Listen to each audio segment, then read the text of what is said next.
आइए महत्वपूर्ण समाचारों की प्रस्तुति आपके सामने प्रस्तुत करें। हमारे देश में न जाने क्या हो रहा है, किस प्रकार के नाटक हो रहे हैं, ये मामला बड़ा विचित्र होता गया। अब यहाँ पर दिल्ली में आज एआई समिट थी, उसमें दूर दराज से लोग भी आए थे, अच्छे अच्छे लोग थे, किंतु वहाँ सब नाराज हुए। और नाराजी का कारण ये बना कि मोदी भी वहाँ पर आए। अब उनको तो फोटो खिंचवाने का शौक रहता ही है, तो जैसे मोदी जी आए तो वहाँ पर जनता को भी बाहर कर दिया गया, और जो स्टार लगाने वाले थे, जो अपने एआई के प्रदर्शन करने वाले थे, उनको भी बाहर कर दिया गया। सब में नाराजगी जताई, मामला बड़ा विचित्र हुआ। तो जनता में बहुत आक्रोश फैला, यानी एआई सम्मेलन का जो समिट का पहला दिन है ना, बदनामी भरा रहा। जो भी हुआ, अब क्या किया जाए, यहाँ पर मोदी जी हैं, उनको तो सिर्फ अपने आप का लगता है, बाकी और कोई किसी को कुछ लगता ही नहीं है। तो भारत की किरकिरी हुई। अब यहाँ पर उसमें शायद बिल गेट्स भी आने वाले थे।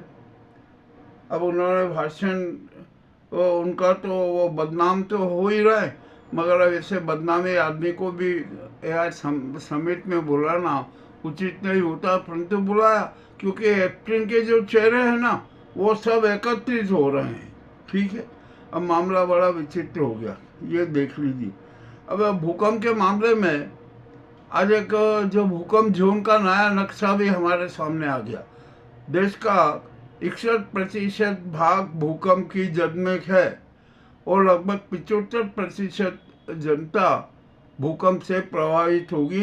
ये बड़ा भयावह समाचार हमारे सामने आया। अब एप्स्टीन फाइल में एक और नया नाम आया, डॉक्टर वर्धन का। तो आखिर डॉक्टर वर्धन है कौन? मामला बड़ा विचित्र और गंभीर हो गया है। इसकी भी अब खुफिया जांच होना पड़ेगी, क्या हो गया क्या नहीं हो गया। अब मामला बड़ा गहराता ही जा रहा है और नए नए खुलासे होते जा रहे हैं। ये एप्स्टीन फाइल है ना, अनेक अनेक दिग्गजों के लिए काल बन के आ गई है और सारा मामला उजागर हो रहा है। अब हमारे भारत में एक बड़ी विचित्र और स्थिति हमें नजर आई है कि एप्स्टीन से भी ज़्यादा खतरनाक कांड तो भारत में हो रहा है अनेक प्रदेशों में। यहाँ पर छोटी छोटी बच्चियों को हार्मोन्स के वृद्धि के और वो इंजेक्शन दिए जा रहे हैं। यह बड़ी गैंग द्वारा किया जा रहा है, बहुत बड़ी लंबी चौड़ी गैंग है। जो गर्म गोश्त का के सौदागर हैं, गर्म गोश्त के तस्कर हैं, उनके द्वारा किया जा रहा है। ये मामला बड़ा विचित्र है। और अभी हाल ही में एक यूट्यूबर ने जब इस कांड को उछाला ना, तो पुलिस की तरफ से धोस आई कि आप ये मामला बंद कर दीजिए और अपने आप को अलग कर लीजिए। बड़ी विचित्र बात है भाई, क्या हो रहा है क्या नहीं हो रहा है, अब क्या कह सकते हैं। अब जो हमारे यहाँ पर मध्य प्रदेश में भी बड़ी विचित्र स्थिति हो रही है। देखते हैं क्या होता है क्या नहीं होता है। 3 मंत्रियों को हटाने का है और भी है, और विकास करना है तो कर्जवादी विकास ही करते जाओ, यही उसमें सार्थकता है। जो भी है ठीक हो रहा है, क्या किया जाए। अब यहाँ पर आया है कि केंद्र में अनेक मंत्री है ना, त्याग पत्र देंगे। भाजपा में बड़ा असंतोष है, बहुत इतना असंतोष फैला हुआ है कि हद से ज़्यादा। और मोदी शाह की जो दादागिरी थी वो सब समाप्त हो गई। अब तो हर सांसद है ना, और भाजपा का हर नेता उनसे आंखें से आंख मिलाकर बात कर रहा है और सवाल कर रहा है। अबे मोदी भक्त भी बड़े संकट में आ गए हैं कि अब क्या होगा क्या नहीं होगा। ठीक है, जो हो रहा है वो होना है। अब यहाँ पर हमारे देश में बहुआयामी अराजकता विद्यमान है, फैल रही है। देश का अस्तित्व संकट में है, सनातन धर्म संकट में, संविधान संकट में है, तिरंगा संकट में है, और यहाँ तक कि मैं तो कहूँ कि भारत माता की आत्मा तक संकट में आ गई है, और उसके लिए नाजी गैंग जवाबदार थी। तो आखिरकार इसका समाधान क्या होगा? ये समाधान राष्ट्रपति ही कर सकती है। सबसे पहले वे आपातकाल की घोषणा करें। नंबर 1, देश में राष्ट्रपति शासन लागू करें। ये मोदी सरकार को तत्काल प्रभाव से भंग करे और सेना को राष्ट्र संचालन का दायित्व दे। इसी के साथ साथ केयर टेकर पीएम भी सेना का अफसर बनाए और वर्तमान सीजीआई हैं उनको न्यायिक और विधिक सलाहकार बनाए। इसी प्रकार ये एसआईआर के नाम पर जो जितने नाटक हुए हैं ना, उसके जो अपराधी ज्ञानेश कुमार गए, जो संविधान से भी ऊपर हो गए, तो चुनाव आयोग को ही भंग कर दे और ये ज्ञानेश कुमार की गिरफ्तारी के आदेश देने, और जो 12 राज्यों में एसआईआर हो रहा है ना, वो भी भंग किया जाना चाहिए। अब यहाँ पर जो हेट स्पीच वाले और जो सांप्रदायिक के उन्माद फैलाने वाले तत्वों के खिलाफ भी कठोर से कठोर कार्रवाई होना चाहिए। असम के मुख्यमंत्री हेमंत बिस्वा के खिलाफ तो कठोर से कठोर कार्रवाई होना चाहिए, परंतु सुप्रीम कोर्ट से उन्हें राहत मिली और याचिका खारिज हो गई जो लगी थी, और कहा गया कि आप हाई कोर्ट जाइए। अरे भैया, जो आपको खुद को संज्ञान लेते हुए निर्णय लेना है, तो याचिका खारिज करने का तो मामला ही नहीं उठता। सुप्रीम कोर्ट को ही ये स्वतः संज्ञान लेना चाहिए। अब देखते हैं क्या होता है क्या नहीं होता है। मामला तो बड़ा विचित्र हो रहा है। अभी एक समाचार आया कि 8,300 जजों के खिलाफ बड़ी विशेष टिप्पणियां आ रही है। तो आखिरकार यदि इतनी बड़ी संख्या में न्यायाधीशों के बारे में जो विवरण आता है ना, तो न्यायपालिका की प्रतिष्ठा पर भी दाग लगता है। अब लगे क्या करें, कुछ भी तो नहीं कह सकते। और यहाँ पर इसे मोदी सरकार और भाजपा का इनका तो एक ही लक्ष्य बना है कि किसी भी तरीके से राहुल गांधी को डैमेज करो, उनको संसद से बाहर करो। राहुल गांधी संसद में होना ही नहीं चाहिए, वो ऐसा कभी होगा नहीं। चलिए, अब ये भी किया। अब यहाँ पर संघ पर भी आंच आ गई है। मोहन भागवत जवाब नहीं दे पा रहे।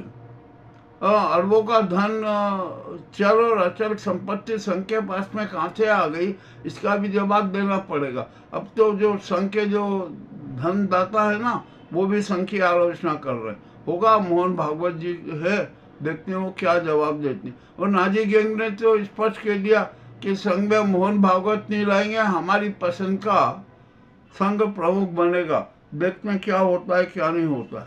अब अभी एक मुझे समाचार आया कि मध्य प्रदेश कांग्रेस में भी परिवर्तन की लहर चल रही। 4 जिलों की कांग्रेस की इकाइयां भंग कर दी गई है और एआईसीसी के नए आदेश के अनुसार पुनर्गठन होगा।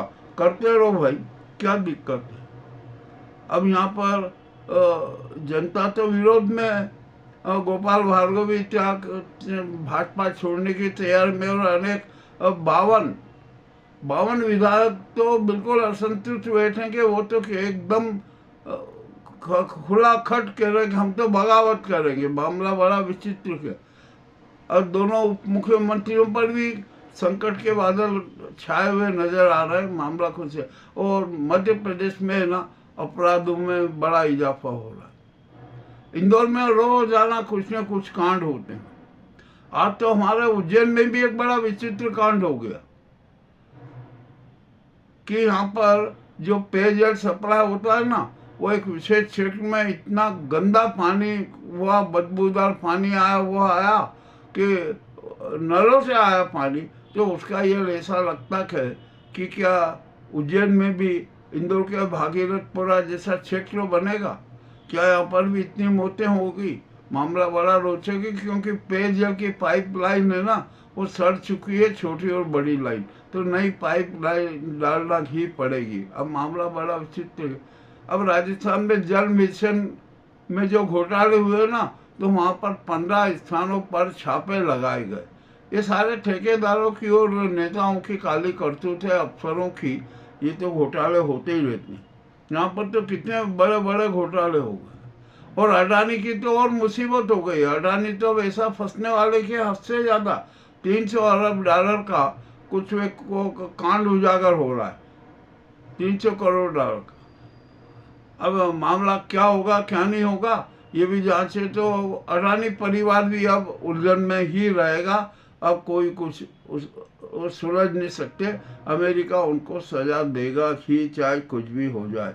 अमेरिका की न्यायपालिका चुप रहने वाली नहीं है। अब आइए हम यहाँ पर थोड़ी विदेश की बात कर लें। ट्रंप और खेमनवी की भेंट हो सकती है, वार्ता भी हो सकती है, परंतु वार्ता प्रत्यक्ष नहीं होगी, वो अप्रत्यक्ष वार्ता होगी। अब देखते हैं वार्ता कब कैसे क्या होती है, क्या नहीं होती है और क्या परिणाम आते हैं। अभी अभी कुछ समाचार आया कि ईरान के राष्ट्रपति भी त्याग पत्र दे रहे। आखिरकार ये क्यों हो रहा है, क्या हो रहा है? और एक बात तो सच है कि ईरान अमेरिका पर भारी पड़ रहा है। ईरान ने स्पष्ट कह दिया कि अमेरिका है ना, अपने युद्धपोत यहाँ से वापस करे, कुछ भी बातचीत करे, और हमारा जो मिसाइल का जो प्रोग्राम है ना वो बंद नहीं होगा, वो हमारी सुरक्षा के लिए जरूरी है। अब हो सकता है भाई, क्या किया जाए, करते रहो। अब बांग्लादेश में आज वहाँ के विधायकों की शपथ विधि हो गई। तारिक रहमान ने प्रधानमंत्री पद की शपथ भी ले ली, और उन्होंने मजेदार बात ये कही कि जो हिंदू नेता जो जीत के आए ना, उसमें से राय को अपनी कैबिनेट में भी शरीक करने का घोषणा कर दी। अच्छी बात है। और तारिक रहमान ने भारत को तो स्पष्ट जवाब दे दिया। अब ये यहाँ पर हमारी सरकार ने जो गलत व्यक्ति को प्रतिनिधि मंडल का अध्यक्ष बनाकर भेज दिया, ओम बिरला को, यह भी उचित नहीं लगता है, अच्छी बात नहीं है, ऐसा होना नहीं चाहिए। अब जो भी हो रहा है, क्या किया जाए, यहाँ तो सब कुछ चल रहा है। अब विदेशों में भी है, किम जोंग ने अपनी एक 13 वर्षीय बेटी को भी लॉन्च कर दिया। अब वो भी है ना, हर तरीके से रहेगी। अब मध्य प्रदेश में कांग्रेस ने 4 जिलों की इकाइयाँ भंग कर दी, और अन्य जिलों की भी इकाइयाँ भंग होगी जो निष्क्रिय है, काम नहीं कर रहे हैं, जिनका कुछ परिणाम नहीं आ रहा। अब यहाँ पर मोदी जी के बारे में बड़ी विचित्र स्थिति बनी हुई है। कुछ कह रहे हैं कि मोदी जी भारत छोड़कर चले जाएंगे, तो इसी बात को देखते हुए शायद मोदी जी के सारे पासपोर्ट भी निलंबित कर दिए जाने की बात हो रही है। सच क्या है अभी कुछ भी नहीं कह सकते, ये तो सिर्फ हवा है, बातें हो रही है। वास्तव में क्या होगा ये देखना पड़ेगा, क्या है क्या नहीं है। एक जो अपने साधुओं पर भी बड़ी दिक्कत आ गई है, उत्तम स्वामी तो और घोर संकट में फंसते जा रहे हैं। वे भी कहीं विदेश जाने वाले थे, अब नहीं जाएंगे, उनका भी पासपोर्ट रद्द हो जाएगा। अब ये भी मामला बड़ा विचित्र है। तो हमारे पंजाब के मुख्यमंत्री मान को जहर दे दिया गया, उनकी तबीयत खराब हो गई है, वह अस्पताल में भर्ती है, उपचार जारी है, और वहाँ पर बम से उड़ाने की धमकी भी मिल गई है। क्या पीएम हाउस को उड़ाएंगे, क्या उड़ाएंगे, किसी होगा? तो आखिरकार ये पंजाब में अशांति फैलाना कौन चाह रहा था? ये भी एक बड़ी विचित्र बात सामने आ गई है। अब तो इस देश की हालत ही खराब हो रही है, हमारे भारत की। भारत में एक बहुत कठोर कदम की